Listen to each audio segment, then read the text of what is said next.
All right, so I'm going to introduce our, well, Keith gets the job of keeping you all occupied before you want to eat.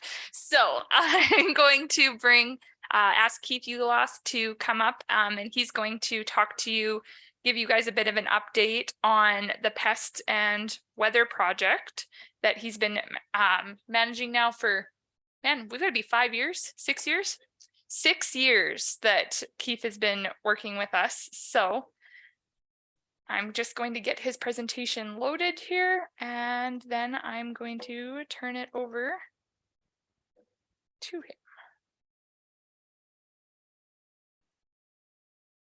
All right. I don't have a nice introduction for Keith, sorry.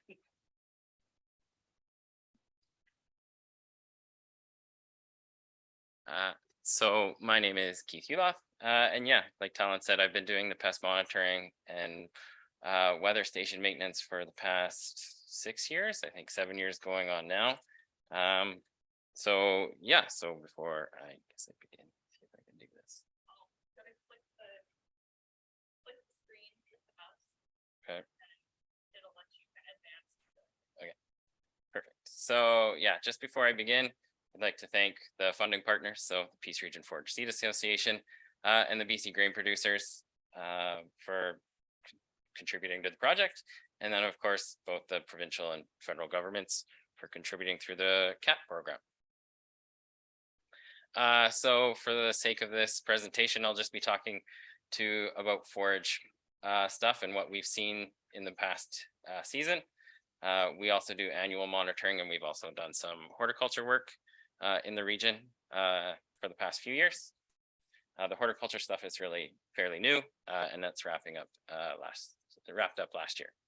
So insects monitored in the forage stuff, we have done some click beetle monitoring, just a general survey to understand what species we have that are prevalent here in the BC piece.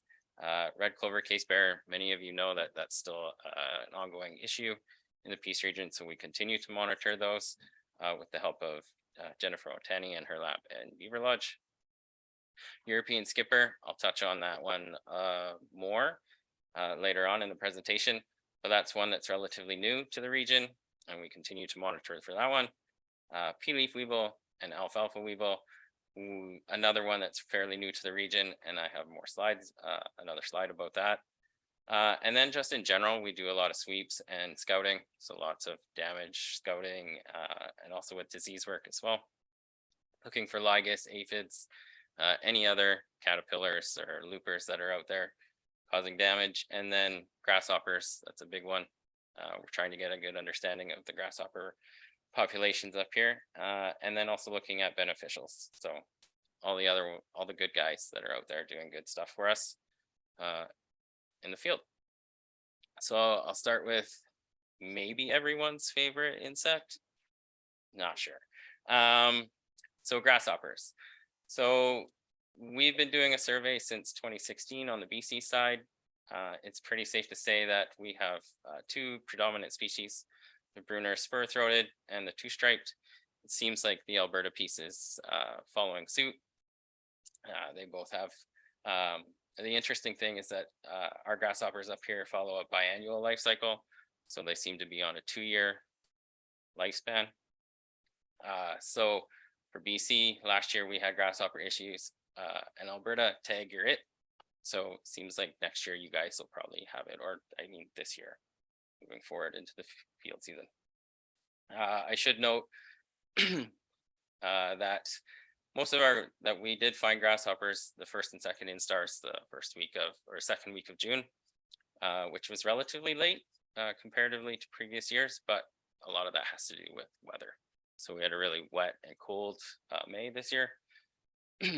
So moving forward, with our survey work that we did this year, we did find a pocket of clear-winged grasshoppers in the BC piece. It wasn't extremely high, but still it's an interesting one nonetheless, because it is an annual pest. So the densities were relatively high. They're within the nominal threshold of the field that we were looking at. But it's interesting because they follow a lifespan of being annual, and with some of the recent weather that we've had, really nice summers and falls, they could potentially become an issue. So we're going to keep an eye on that one, just for future reference. Another one that's I talked about a little bit before was pea leaf weevil. We had confirmation of it in the BC piece from traps that we caught that we had out in 2021. So we're trying to narrow down some of its how it's spreading. So we had 2 sites in the south piece confirmed last year, or sorry, from 2021. So in the last season, we were looking more into the north piece. So we had 2 sites in the north piece, one just south of Fort St. John here, and one way over in Clayhurst, looking for it. The reason that I have it up here for forage growers, because it is considered a pea pest, is it also can affect clovers, alfalfa, vetches, and trefoil. So we were monitoring an alfalfa field, looking for it as well, and also for alfalfa weevil. So good news, the numbers are still relatively low at our South Peace site from last season.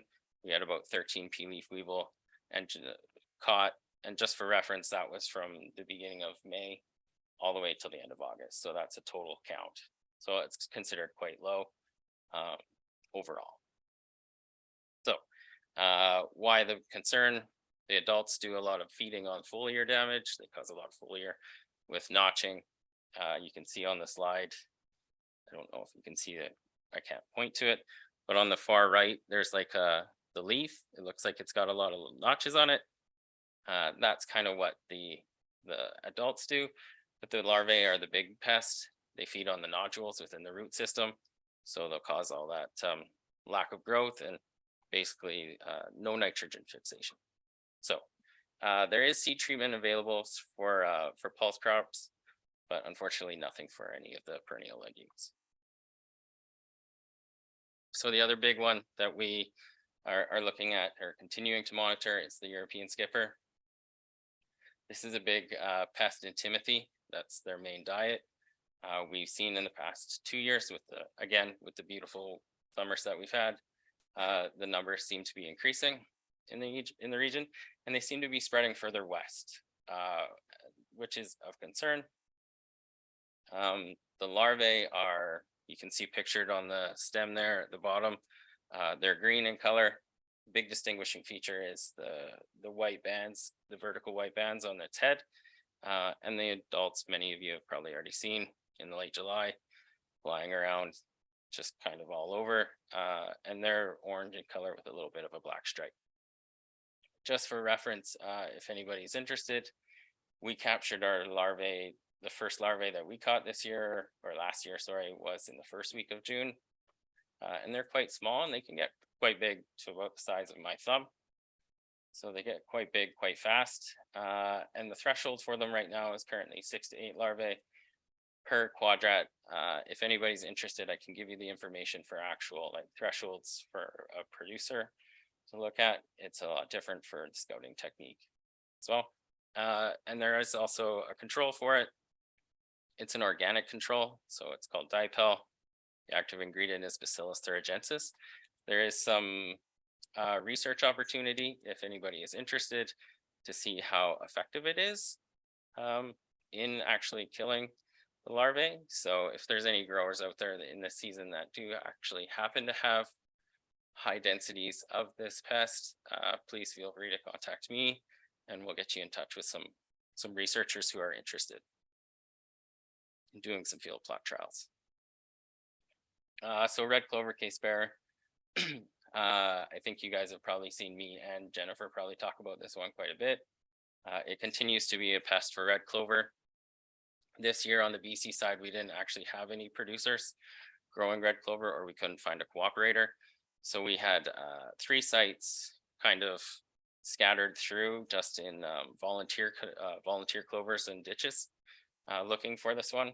I actually don't have any data because it got sent straight to, my collections got sent straight to Beaver Lodge. But again, a real pest of concern for clover growers, just because of how it affects the seed production. It eats the seed and it actually will grow exponentially. It's populations will go through your fields pretty quick within a 2-year rotation.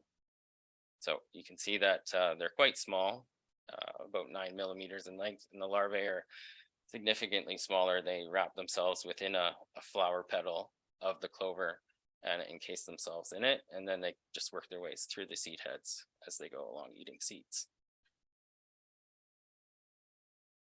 So some other bugs of interest.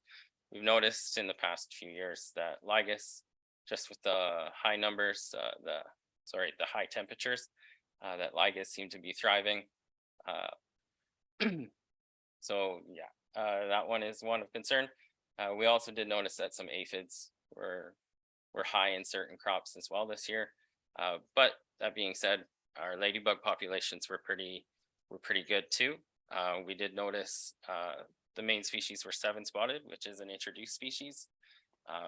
But we also did see some native ones. So the hieroglyphic and the 3-banded were also out there helping us keep those populations down, which is always good. And then tachnid flies, you can see pictured there on the bottom left. They are a predator of caterpillars and cutworms and stuff. So they were out there. We saw some really high numbers this year as well, which is always good. And then also lacewings. So switching gears to stem eye spot and diseases. This one seems to be a disease commonly found in the BC piece among our creeping red fescue. Seems to be one that builds within the field over the years. So in talking to a pathologist, it seems the one that rotation seems to be the most effective way of controlling it.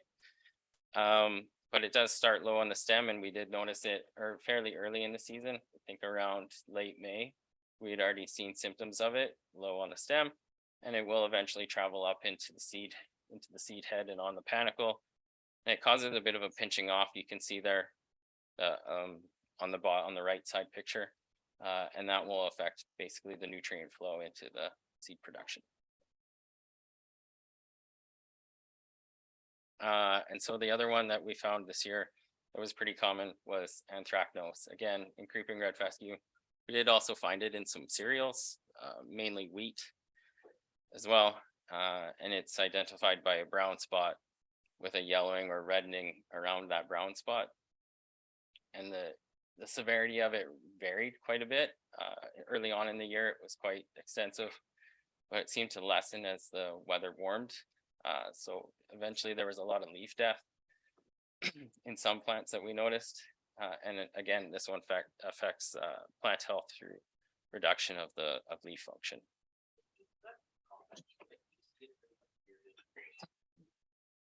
Yeah, we do on creeper.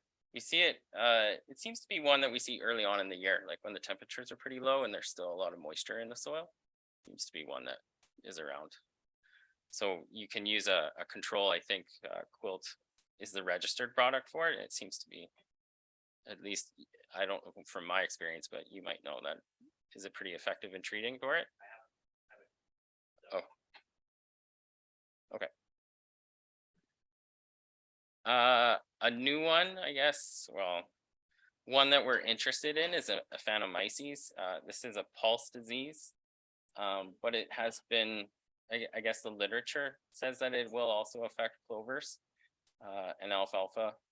So we're interested in trying to, at this point, we're just trying to figure out where it is within the region. I'm trying to work with the agrologist for the province, and just trying to get our local, I guess our provincial plant health lab to try and help us do a survey. So for forage growers, we're interested in looking at anybody who's growing alfalfa, alsike, red clover, any perennial legume, and we're also looking for pea growers as well. So if anybody is growing peas this year, we're interested. And what we're going to basically do is look at the root systems, take pictures, and then we're also going to take a soil sample and send that off to a lab to be tested for Phanomyces. Why the big concern? This is a waterborne disease, so it loves soil, it loves moisture, but some recent research has indicated that it can piggyback in on another disease, which is quite common, so Fusarium.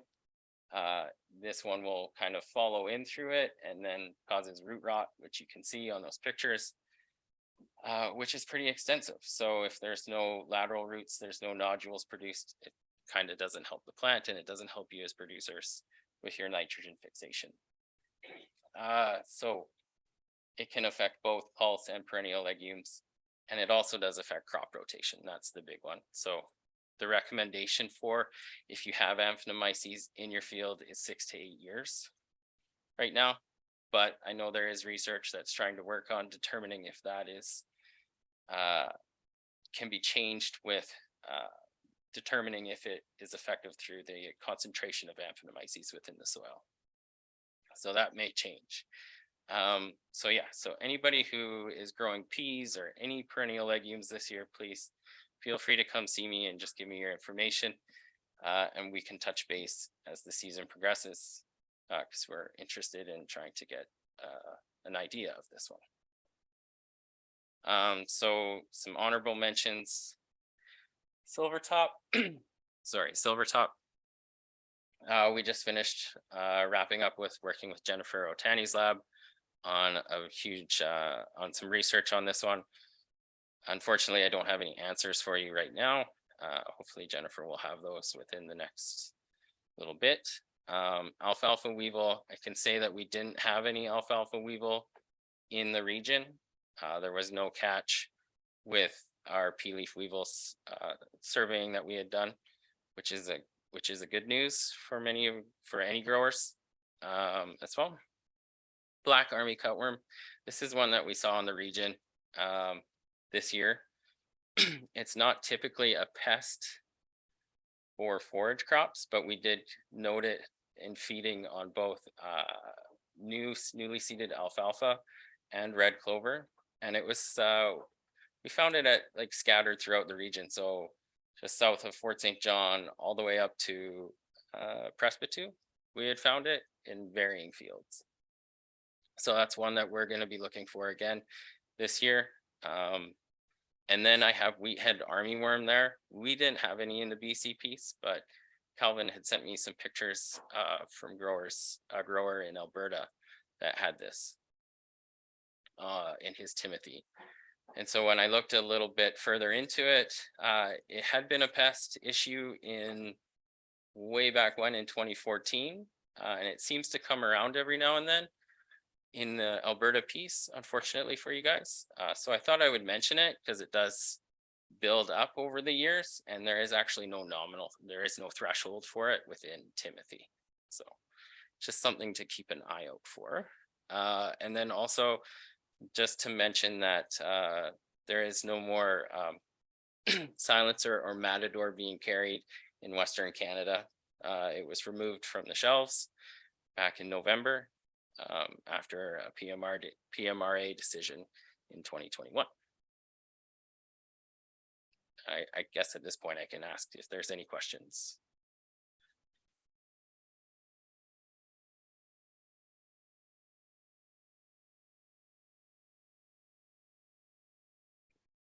Caught me off guard. I didn't have the microphone on. It's okay. So I'll move on to the weather synopsis. There is a sheet over at the back there. If anybody's interested, it's just a summary sheet of what basically I'm going to talk about here, but you might be able to see the numbers a little easier when you have it in front of you rather than trying to look at my slide. So currently the BC Peace Agri Weather Network has 20 stations. That's one down from the previous year. We're hoping to add it back up this year in the Beldonnell area. If there's any growers or producers that are interested, please feel free to touch base with me. We're looking to add it into that area as the Fort St. John BC GPA one went down when they removed doing their field plot trials, their small scale ones. So currently we measure for rainfall, temperature, relative humidity, wind speed, and direction. We might start looking into doing solar radiation measurements as well, but that's something that currently we're talking with a specialist about. So in comparing some of the data that we've seen over the past last year, you can see that those monthly temperatures from the stations that I have pulled, they were relatively normal for the most part. I guess in May and June. July was a little hotter, and August. So that table, you can see those are the climate normals that I pulled from Environment Canada. So the Fort St. John Airport and the Dawson Creek Airport, they both have Environment Canada weather stations, and they were it's free information for people. So I just pulled it to see for a comparison of what our temperatures look like now compared to that climate normal. And July and August were relatively higher, but for the most part, it seems to be within norm. Keep in mind, looking at the average rainfall accumulation for a climate normal. So you can see that from May to August, it's about 230 millimeters. And so this year and last year with the recent weathers events, we were pretty low, significantly low comparatively.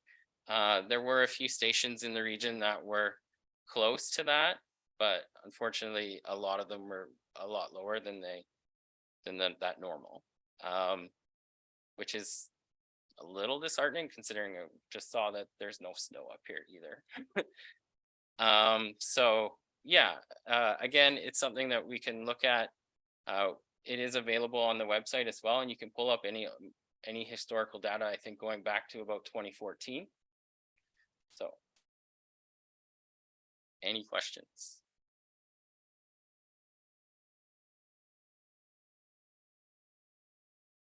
Everybody just wants to eat. Yeah. Thank you. Awesome. Well, thank you guys. Thank you, Keith.